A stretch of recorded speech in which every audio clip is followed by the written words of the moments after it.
मैं डॉक्टर लक्ष्मी नारायण, प्रवक्ता इतिहास, राजकीय मॉडल संस्कृति वरिष्ठ माध्यमिक विद्यालय ततारपुर इस्तमुरार, रेवाड़ी, हरियाणा, आप सभी विद्यार्थियों का आज के व्याख्यान में स्वागत करता हूँ।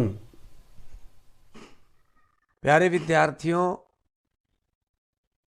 अपने इतिहास विषय का जो अध्याय है, जिसका हम अध्ययन करना आरंभ कर रहे हैं, उस अध्याय का नाम है ईंट, मनके तथा अस्थियां, हड़प्पा संस्कृति। जो टॉपिक, जो उपविषय आज हम इस अध्याय का पढ़ने जा रहे हैं, वह है हड़प्पा संस्कृति का विस्तार और प्रमुख केंद्र। प्यारे विद्यार्थियों, पहले भारत का इतिहास आरंभ आर्यों से होता था। पहला पाठ आर्यों का होता था, परंतु 1924 में पुरातत्व विभाग के निर्देशक सर जॉन मार्शल ने यह घोषणा की कि भारत में भी लगभग 5000 वर्ष पूर्व एक सभ्यता, जो बहुत ही सुंदर सभ्यता थी, विकसित थी। विश्व में अनेक प्राचीन सभ्यताएं हैं। उनमें से हमने कुछ सभ्यताओं का अध्ययन पिछली कक्षा में किया, जैसे माया सभ्यता, इंका सभ्यता, एज़टेक सभ्यता, मेसोपोटामिया की सभ्यता। ये हमने प्यारे विद्यार्थियों 11वीं कक्षा में पढ़ा। उसी तरह भारत की भी अपनी एक प्राचीन सभ्यता संस्कृति है, वह है हड़प्पा सभ्यता। इस सभ्यता के प्रमाण हमें सप्त सिंधु प्रदेश से मिले हैं।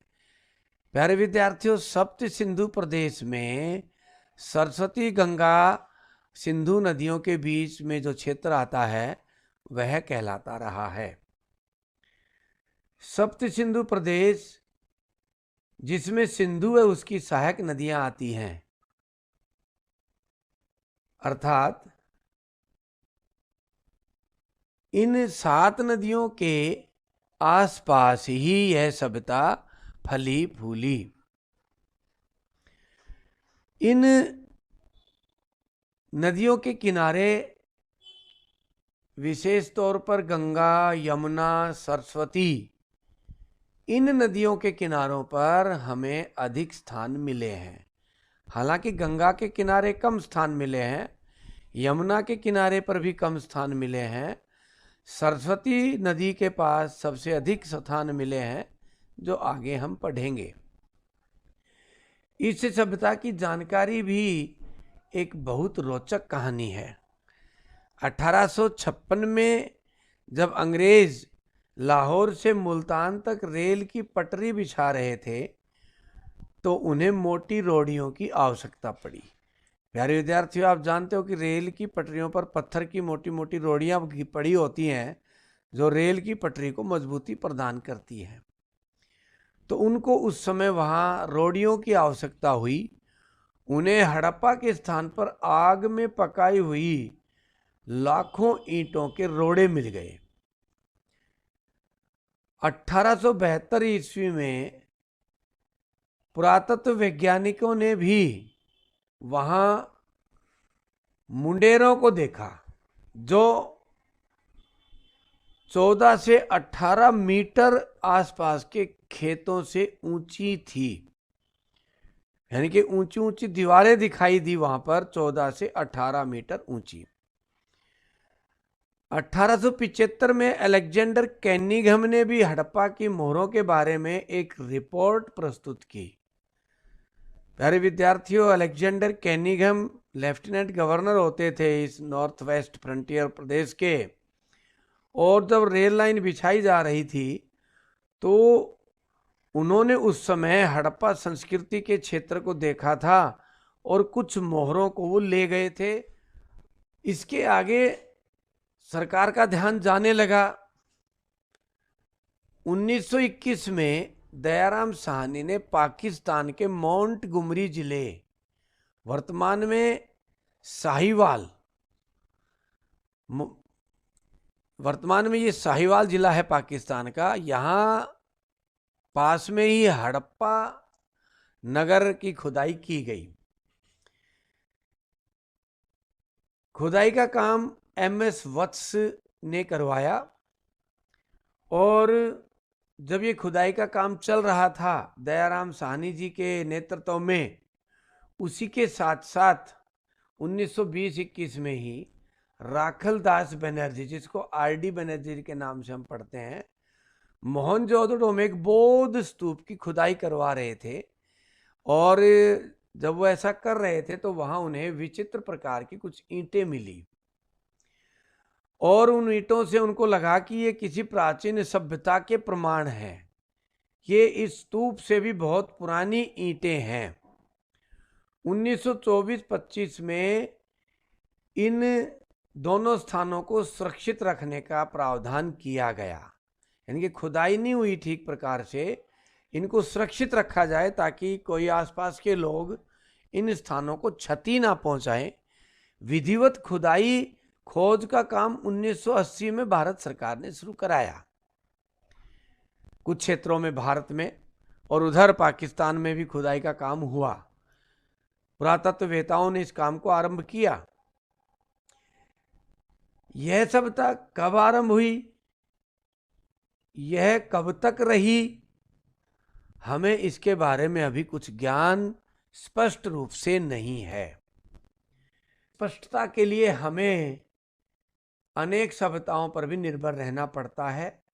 जैसे मेसोपोटामिया के हमने 2 नगर पढ़े थे, ऊर और किस। इन ऊर और किस नगरों से हमें हड़प्पा में जो मोहरें मिली हैं वैसी ही मोहरें हमें मिली। इसलिए उन मोहरों के हिसाब से विद्वानों ने हिसाब लगाया कि हड़प्पाई लोग और मेसोपोटामिया के लोग समकालीन रहे हैं। इसलिए सर जॉन मार्शल ने अनुमान लगाया कि यह सभ्यता 3250 ईस्वी पूर्व से लेकर के 2750 ईस्वी पूर्व तक थी, के आसपास की रही है। व्हीलर के अनुसार यह 2500 ईस्वी पूर्व से 1500 ईस्वी पूर्व के आसपास का इसका काल निर्धारित किया। परंतु इसमें 3250 और 2750 में तो अंतर थोड़ा है, परंतु 2500 और 1500 में 1000 साल का अंतर आ रहा था। तो ये स्पष्ट नहीं हो पा रहा था कि ये सभ्यता कितनी पुरानी है। इसी दौरान रेडियो कार्बन डेटिंग का आविष्कार हो गया, और काल निर्धारण के लिए ये अच्छा वरदान साबित हुई। इसके आधार पर रेडियो डेटिंग की गई।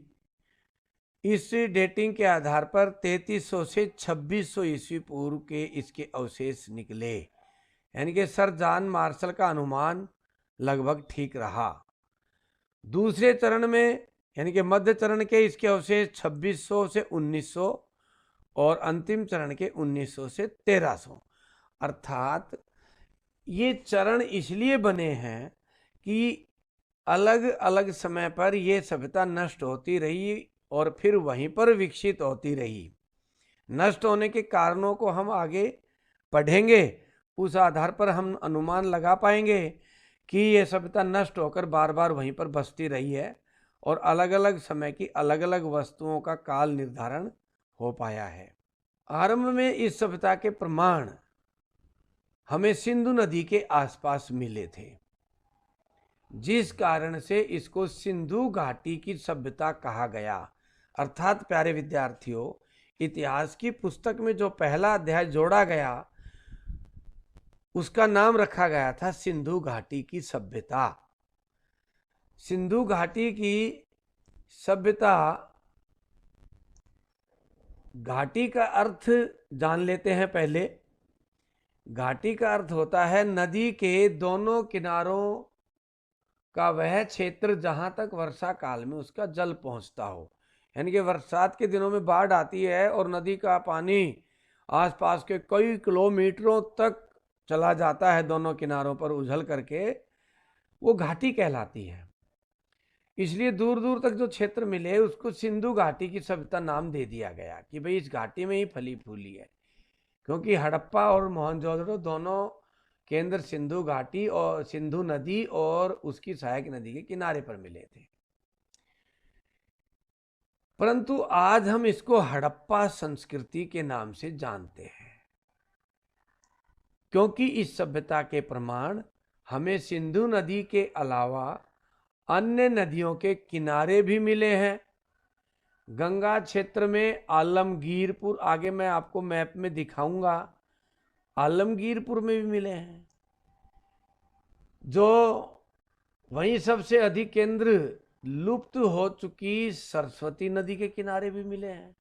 सबसे अधिक केंद्र तो यही मिले हैं।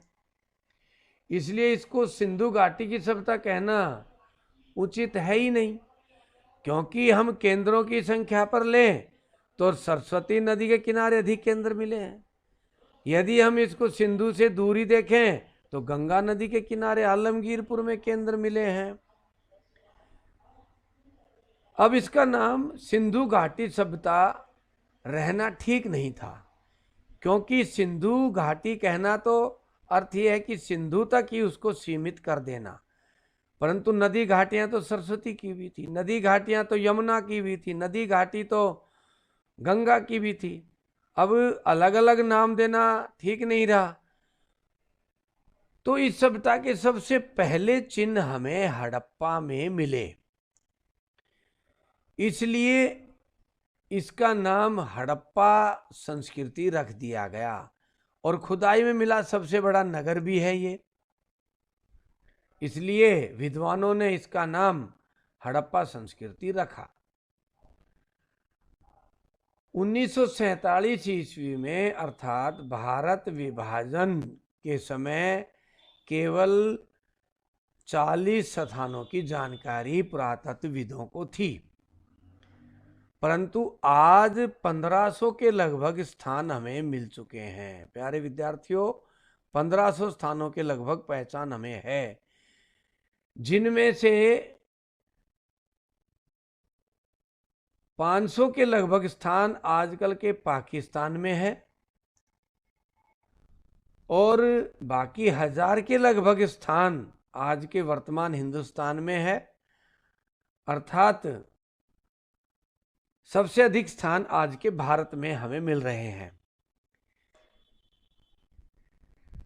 इन दोनों नदियों के बीच में ही सरस्वती नदी बहती है। प्यारे विद्यार्थियों, आगे मैप में हम देखेंगे, सिंधु और गंगा नदी के बीच में सरस्वती नदी थी और आज कुल स्थानों का 70% स्थान सरस्वती नदी के आसपास मिले हैं।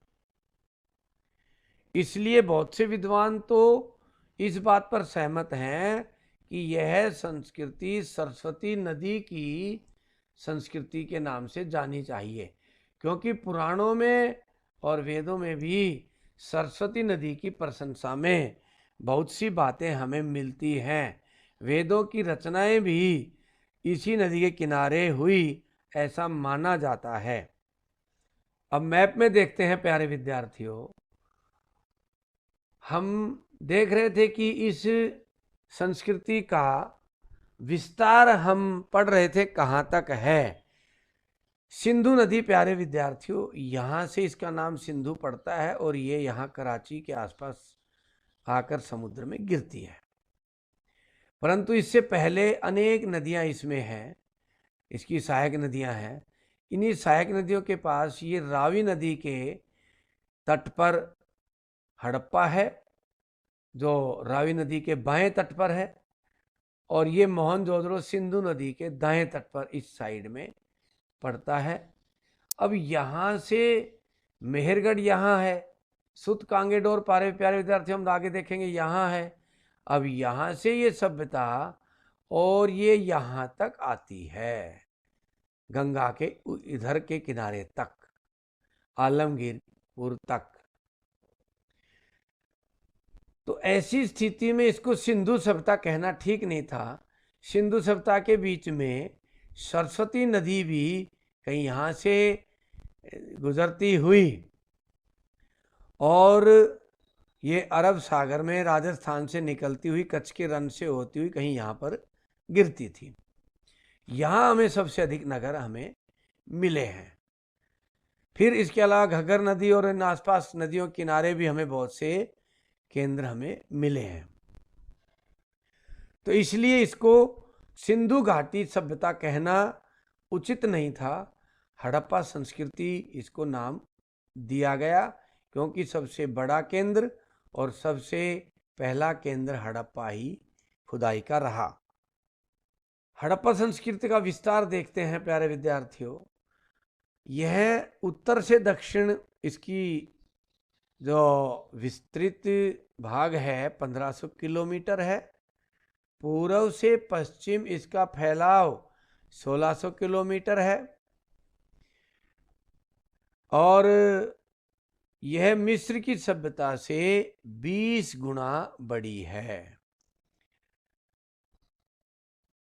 उत्तर में जम्मू कश्मीर के अखनूर जिले में मांडा से आरंभ होकर के उत्तर में दक्षिण महाराष्ट्र जिले के स्थित दैमाबाद, ये महाराष्ट्र में औरंगाबाद के पास, अहमदनगर के पास है, यहाँ तक है। पश्चिम में बलोचिस्तान में स्थित सुत कांगेडोर से लेकर के पूर्व में आलमगीर, जो मेरठ से आगे या गंगा के किनारे के आसपास स्थित है। मैप में देखते हैं एक बार कि यहाँ पर सुत कांगेडोर है प्यारे विद्यार्थियों, और ये यहाँ पर आलमगीरपुर है। इधर उत्तर में अखनूर जिले का मांडा है और यहाँ पर दैमाबाद है महाराष्ट्र का। इस तरह से इसकी प्यारे विद्यार्थियों लंबाई चौड़ाई रही है। इस मैप में आप देख रहे हैं हड़प्पा है वो रावी नदी के बाएं किनारे पर है, मोहनजोदड़ो है वो सिंधु नदी के दाएं किनारे पर है। अब नजर डालते हैं हड़प्पा संस्कृति के प्रमुख केंद्र। तो एक बार इनको पढ़ते हैं, आगे फिर मैप में इनको समझेंगे। सबसे पहले हड़प्पा में खुदाई हुई, जैसा हमने अभी पढ़ा, 1921 में दयाराम साहनी जी के नेतृत्व में हुई और विशाल नगर यहाँ पर खुदाई में निकला। दूसरा मोहनजोदड़ो। मोहनजोदड़ो का शाब्दिक अर्थ होता है प्यारे बच्चों मृतकों का टीला, क्योंकि यहाँ हड्डियाँ निकलती थी, खोपड़ियाँ निकलती थी, तो लोग सोचते थे यहाँ मरे हुए लोगों का टीला है, ये भूतों का टीला है।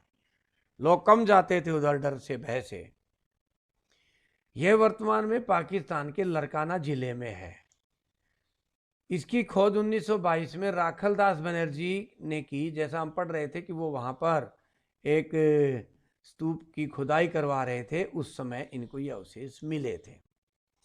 हड़प्पा नगर के बारे में कहते हैं कि ये 7 बार बसा और उजड़ा, अर्थात हम ये कह सकते हैं कि उस समय 7 बार का मतलब ये था कि कोई आक्रांता तो उस समय रहे नहीं होंगे, नदी की बाढ़ों से ये बार बार डूबता रहा होगा, फिर मिट्टी जम जाती होगी, वो उसी के ऊपर फिर दोबारा अपना निर्माण कार्य कर लेते होंगे बाढ़ के खत्म होने पर। तो इस तरह से 7 बार के अवशेष हमें मिलते हैं। यहीं पर हमें एक विशाल स्नानागार के अवशेष मिलते हैं, जो हम अगले अध्याय में पढ़ेंगे, अगले टॉपिक में। और यहीं पर प्रसिद्ध नर्तकी की मूर्ति मिली है, जो अगले टॉपिक में हम आपको दिखाएंगे। अगला नगर है चन्हुदड़ो। ये भी मोहनजोदड़ो के सिंधु नदी के पास ही है। मोहनजोदड़ो नगर से 160 किलोमीटर दूर। इसकी खोज 1930 में एनजी मजूमदार जी ने की थी।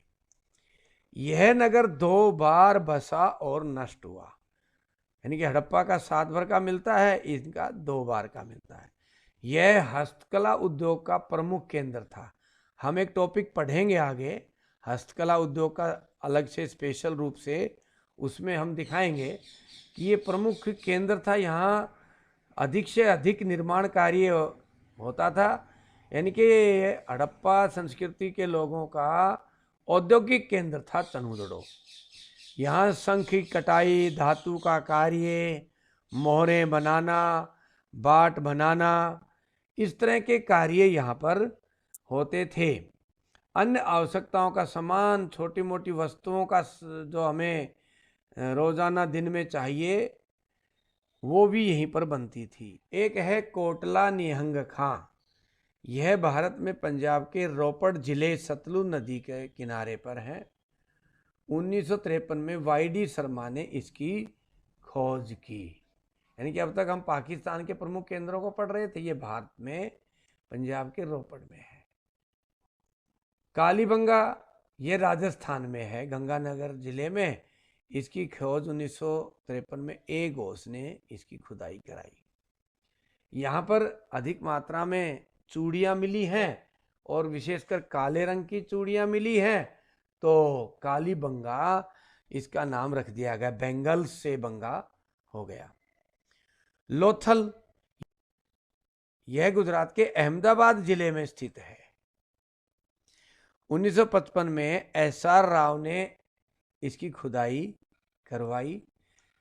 लोथल की एक विशेषता जो विश्व में इस स्थान को प्रसिद्ध करती है, वह है यहाँ पर मिले बंदरगाह के अवशेष। अगले उसमें आपको अगले अध्याय में दिखाएंगे इस स्थान के अवशेष।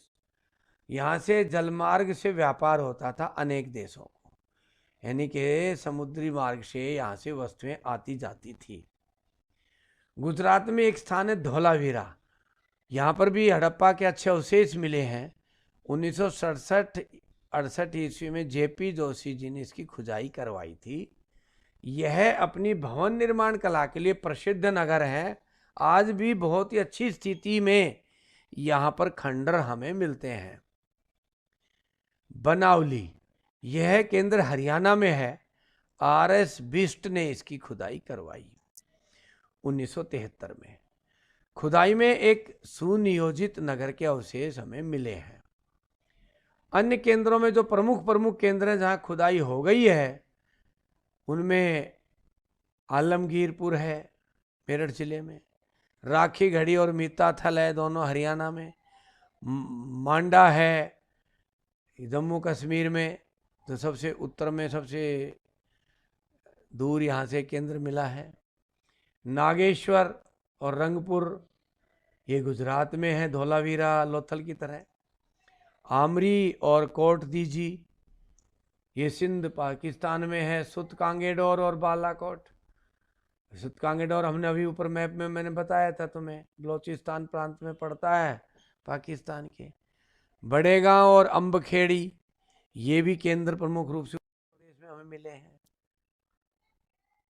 इस मैप में हम देखते हैं कुछ केंद्र। ये अमरी है यहाँ पर, ये चन्हुदड़ो है, चन्हुदड़ो मोहनजोदड़ो के पास ही। इस तरह से हड़प्पा, रोपड़, मीताथल, आलमगीरपुर, दक्षिण में दैमाबाद यहाँ पर है। यानी कि उत्तर में मांडा यहाँ है तो दक्षिण में दैमाबाद यहाँ है। यानी कि उत्तर से दक्षिण का इसका फैलाव है। और चन्हुदड़ो यहाँ है तो आलमगीरपुर यहाँ है। ये पूर्व से पश्चिम सबसे लंबा विस्तार है। प्यारे विद्यार्थियों, इस मैप में फिर हम एक बार इसके विस्तार और प्रमुख केंद्रों पर नज़र डालते हैं। यहाँ सुत कांगेडोर से और ये आलमगीर, यमुना नदी और इसके पार ये गंगा घाटी आ जाती है। यहाँ तक का ये क्षेत्र जो है ये इसका पूर्व से पश्चिम का विस्तार है। यहाँ रोपड़ से आगे मांडा से, जम्मू कश्मीर में मांडा से, और यहाँ महाराष्ट्र में दैमाबाद तक, ये उत्तर दक्षिण का विस्तार है इसका। ऐसे ही प्रमुख केंद्र हम देख रहे हैं यहाँ। ये मोहनजोदड़ो है प्रमुख केंद्र। इसी तरह से ये हड़प्पा है रावी नदी के किनारे। ऐसे ये लोथल है समुद्र के किनारे, जो प्रमुख बंदरगाह होती थी और विश्व की सबसे प्राचीन बंदरगाह मानी गई है। यहाँ से जल के रास्ते विश्व का व्यापार होता था, अनेक देशों के साथ व्यापार होता था। प्यारे विद्यार्थियों, ये एक और मैप आपके सामने है। इसमें और अधिक हड़प्पा संस्कृति के केंद्र दिखाए गए हैं। आप इस स्लाइड को यहाँ रोक करके और अनेक केंद्र आप देख सकते हैं, इस मैप में आसानी से ढूंढ सकते हैं।